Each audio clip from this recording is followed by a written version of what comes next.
사랑하는 성도 여러분, 안녕하십니까? 8월 3일 화요일 성경 바로 읽기 시간입니다. 오늘은 삼위일체 개념 이해하기 두 번째 시간입니다.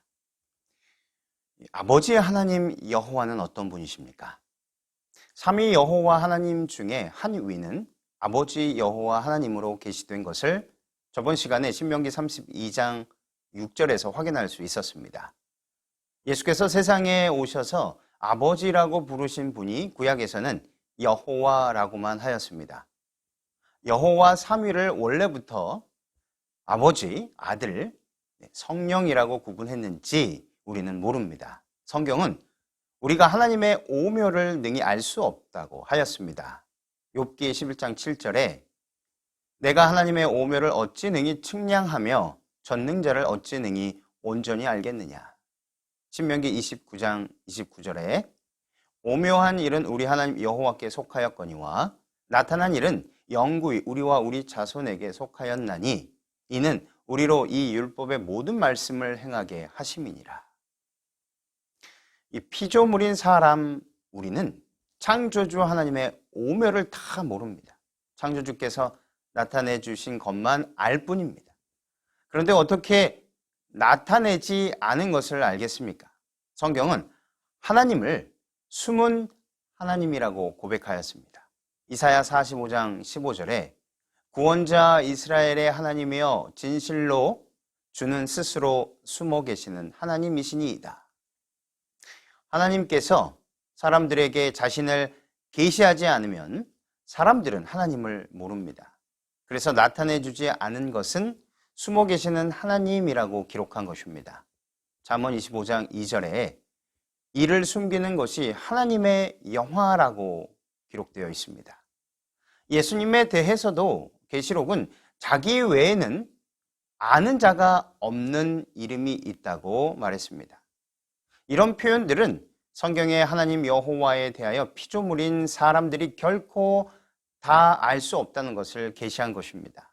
사실 이 성경에 하나님에 관한 모든 것이 다 드러나 알게 된다면 사람들이 그분을 하나님으로 여기지 않을는지도 모릅니다. 이 아들 하나님 여호와는 어떤 분이십니까?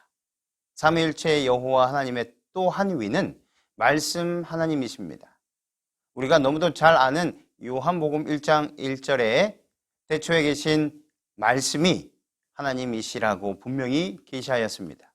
요한복음 1장 1절에 태초에 말씀이 계시니라 이 말씀이 하나님과 함께 계셨으니 이 말씀은 곧 하나님이시니라.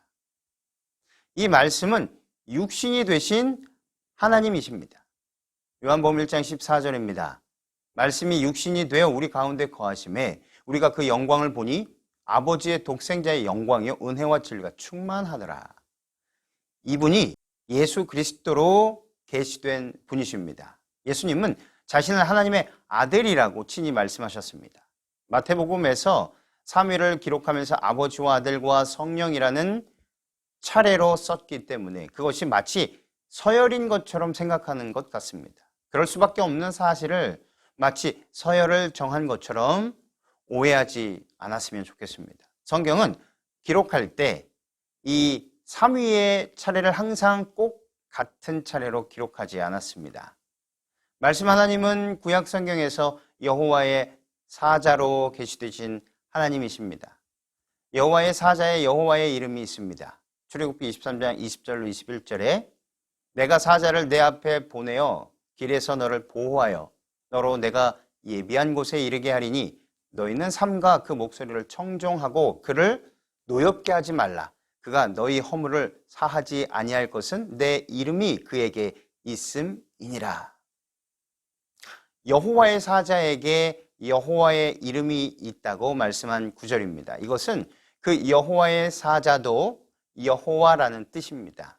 즉 그분도 스스로 계시는 분이라는 말입니다. 이 시대의 소망에도 그리스도에게는 최초부터 있고 빌려오지 않고 다른 곳에서 파생되지 않은 생명이 있다라고 분명히 기록하였습니다. 다시 말해 스스로 존재하시는 여호와라는 뜻입니다. 그러므로 그분이 서열로 아버지 여호와보다 아래에 있는 분이 절대로 아니라는 것입니다. 동등이며 일체이며 일명입니다. 그런데 왜 아들이라고 신약 성경이 기록하였고 또 예수께서 친히 하나님의 아들이라고 말씀하셨을까요? 요한복음 10장 32절로 36절 말씀입니다. 예수께서 대답하시되 내가 아버지께로 말미암아 여러 가지 선한 일을 너희에게 보였거늘 그 중에 어떤 일로 나를 돌로 치려 하느냐? 유대인들이 대답하되 선한 일을 인하여 우리가 너를 돌로 치려는 것이 아니라 참람함을 인함이니 내가 사람이 되어 자칭 하나님이라 함이로라. 예수께서 가라사대 너희 율법에 기록한 바 내가 너희를 신이라 하였노라 하지 아니하였느냐? 성경은 패하지 못하나니 하나님의 말씀을 받은 사람들을 신이라 하였거든. 하물며 아버지께서 거룩하게 하사 세상에 보내신 자가 나는 하나님 아들이라 하는 것으로 너희가 어찌 참람하다 하느냐.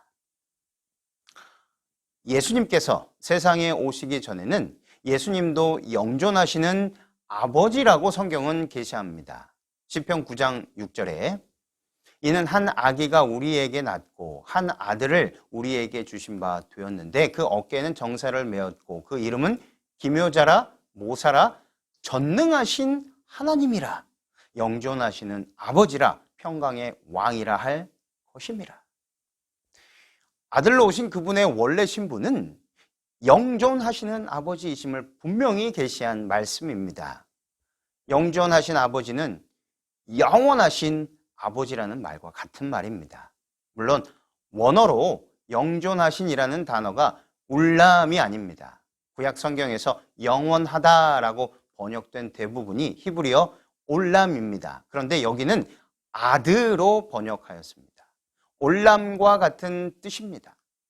아들로 오신 그분이 원래 영원하신 아버지라는 것을 분명히 계시한 것은 확실합니다. 이 영존하시는 아버지, 전능하신 하나님이 한 아기로 우리에게 나신 것입니다. 전능하신 하나님이시고 영원하신 아버지이신 그분이 언제, 왜 하나님의 아들의 신분을 취하셨을까요? 이 질문도 이사야 9장 6절이 대답하고 있습니다. 한 아이가 우리에게 낳고 한 아들을 우리에게 주신 바 되었는데 라고 기록하였기 때문입니다. 그러니까 영존하신 아버지요 전능하신 하나님을 우리에게 주신 바 될 때 아들의 신분으로 주셨다는 뜻입니다. 말씀 하나님이신 예수님이 영원하신 아들 하나님이라고 할 때는 전적으로 구속사적인 의미에서 그렇습니다. 본질적으로는 그렇지 않습니다. 왜냐하면 성경은 아들의 신분을 가지고 아기로 세상에 오신 그분이 바로 본질적으로는 전능하신 하나님이시며 영원하신 아버지이시기 때문입니다. 그러나 영세전에 여호와 삼위 사이에서 의논된 이 구원의 언약, 즉 여호와라는 이름 안에 이미 포함되어 있는 구원의 언약에 의하여 말씀 하나님은 아들의 신분을 취하여 구주가 되실 것이기 때문에 구속사적으로는 영원하신 아들이라고 이해하는 것은 매우 성서적이고 성경적입니다. 이사야 43장 11절에 나 곧 나는 여호와라 나 외에 구원자가 없느니라. 사도행전 4장 11절 12절 이 예수는 너희 건축자들의 버린 돌로서 집 모퉁이의 머릿돌이 되었느니라. 다른 이로서는 구원을 얻을 수 없나니 천하 인간의 구원을 얻을 만한 다른 이름을 우리에게 주신 일이 없음이니라 하였더라. 이사야에는 여호와 외에 구원자가 없다고 확언하셨고 사도행전에는 예수 이름 외에 다른 어떤 구원 얻을 이름을 주신 일이 없다고 말씀하셨습니다. 그러므로 구원하시는 여호와는 예수님이십니다. 예수라는 이름이 구원하는 여호와라는 뜻입니다. 그 이름은 히브리 이름 여호수아, 예수아, 이것을 헬라어로 음사하면 이에수스가 됩니다.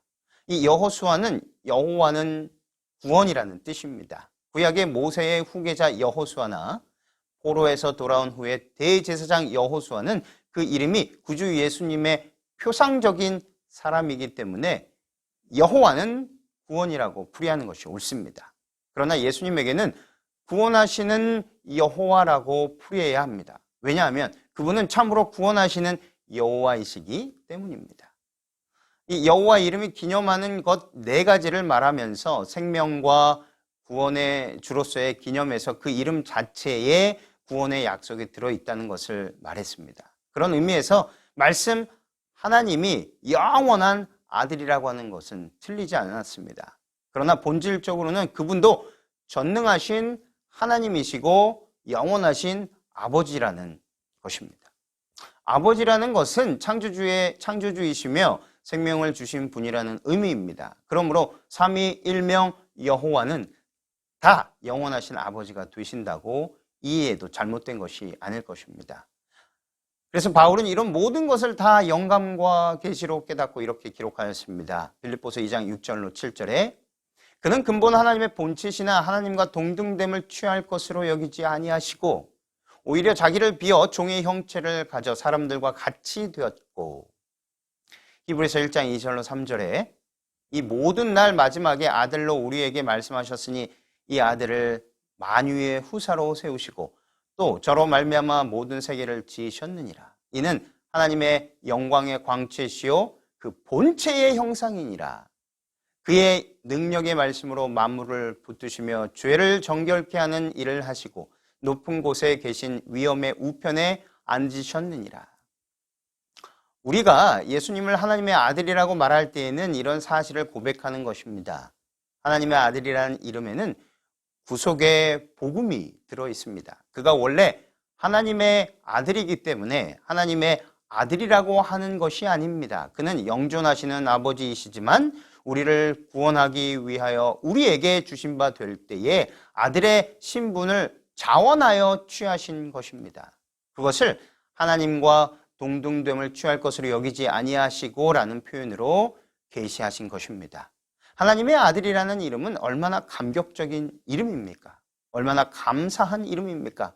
그 이름은 우리가 그분 안에서 하나님의 아들의 신분을 얻을 수 있다는 보증이 됩니다. 이것은 영원 전부터 여호와라는 이름 안에 이미 들어 있었습니다.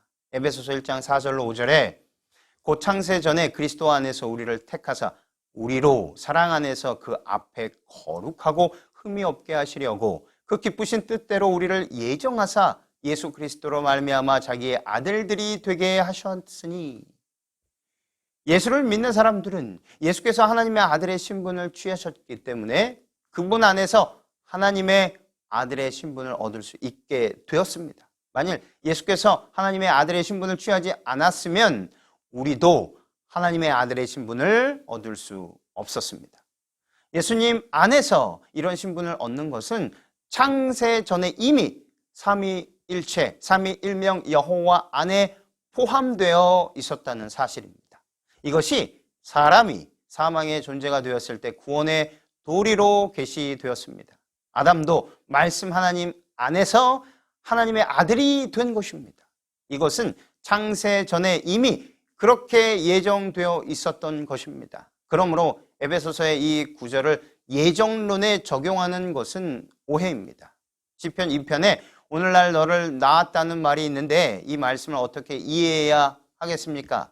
시편의 말씀을 자세히 읽어보면 그 안에 답이 있음을 발견하게 됩니다. 시편 2편 6절로 7절에 내가 나의 왕을 내 거룩한 산 시온에 세웠다 하시리로다.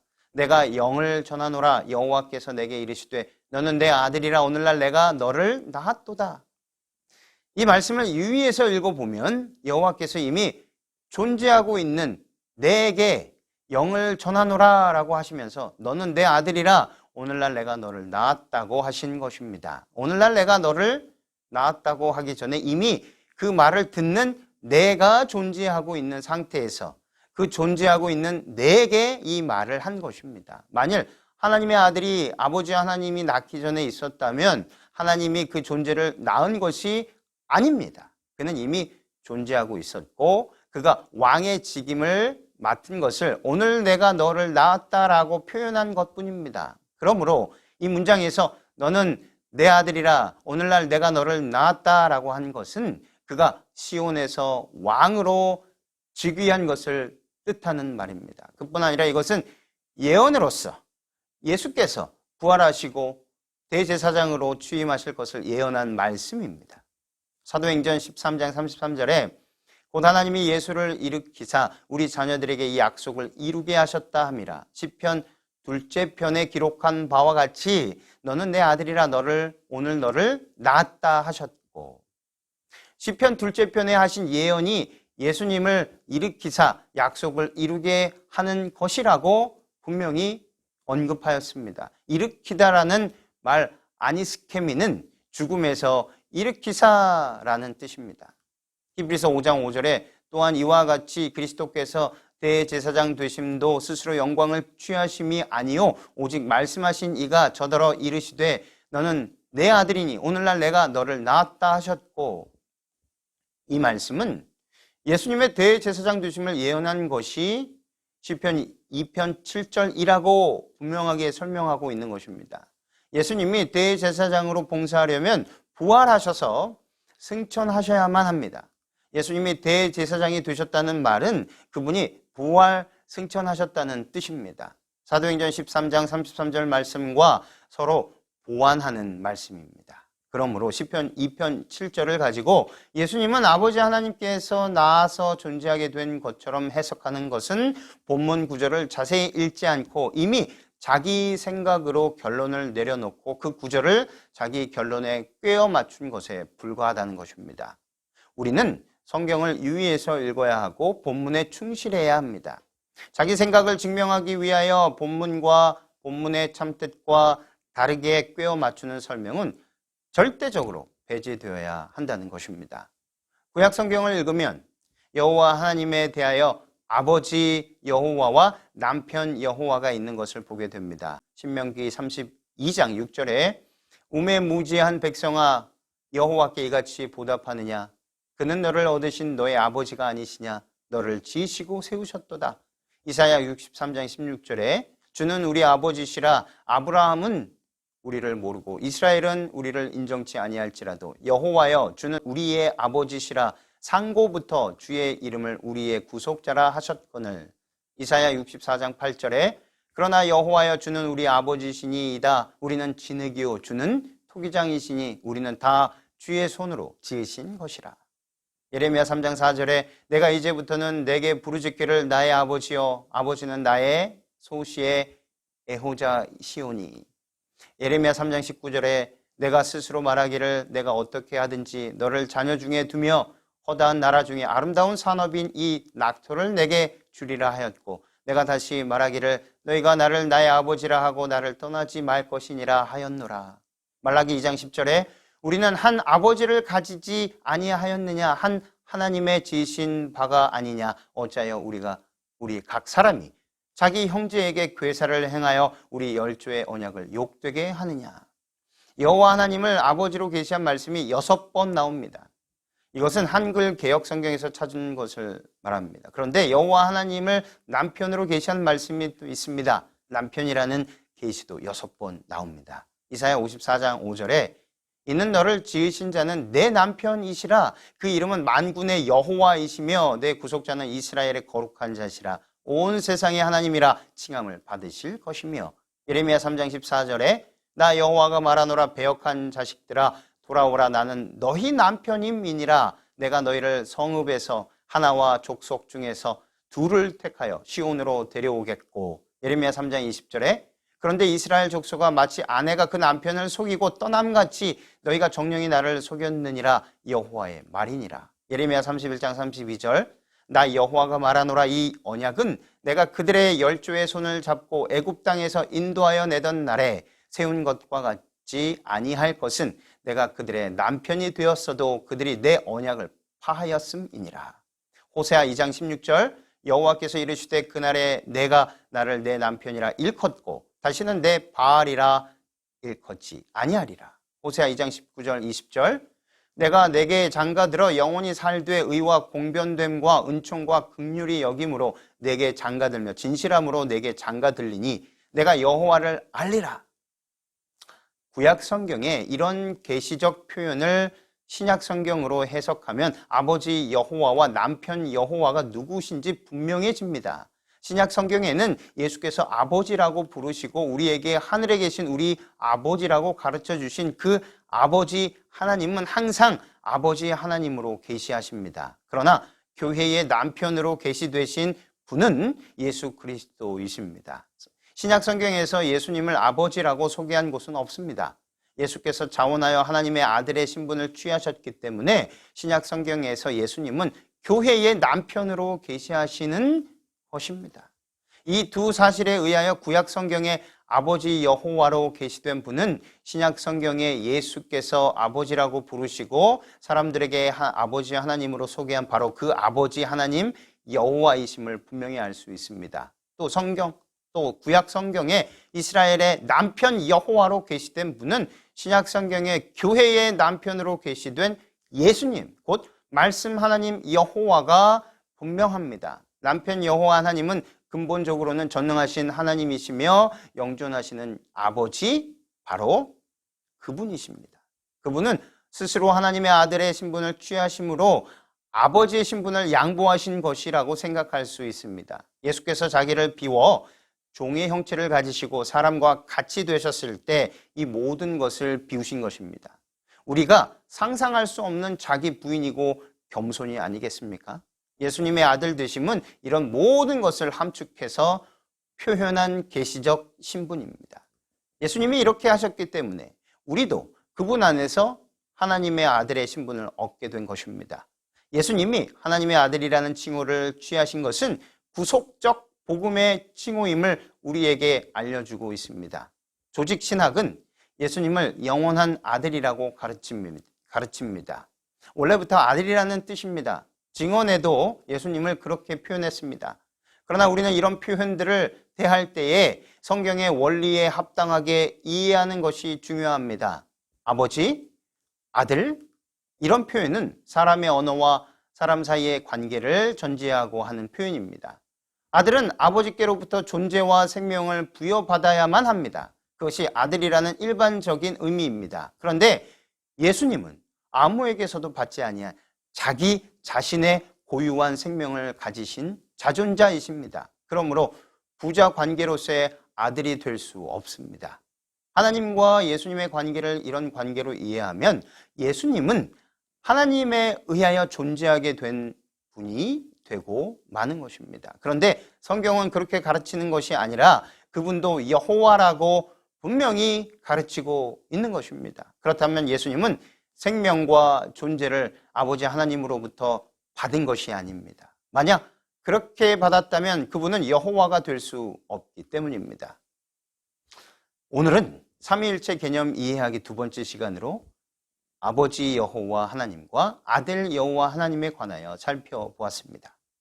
죄로 인하여 약해지고 퇴보된 인간의 이해력으로 여호와 하나님의 모든 것을 낱낱이 알 수는 없지만 그러한 가운데서도 삼위일체 세 분 하나님의 하나됨의 신비를 더듬어 찾아 발견할 수 있도록 우리에게 계시를 통하여 조금이나마 이해할 수 있도록 성경에 기록해 놓으신 것은 우리를 향한 여호와 하나님의 지극한 사랑을 발견하게 되는 것입니다.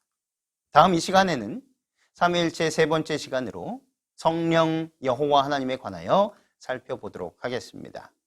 무더위와 코로나19 바이러스 확산으로 그 어느 때보다 힘든 여름을 보내고 있지만 이럴 때일수록 시간을 구별하여 더욱 간절하게 더욱 집중해서 기도하심으로 평안함 속에서나 고난 가운데서도 세 분 여호와 하나님께서 우리를 어떻게 보호하시고 지키시는지를 항상 확인하며 여호와 하나님께 감사와 찬양을 그리고 영광을 돌리시며 살아가게 되시기를 기도드리며 오늘 말씀을 마치겠습니다.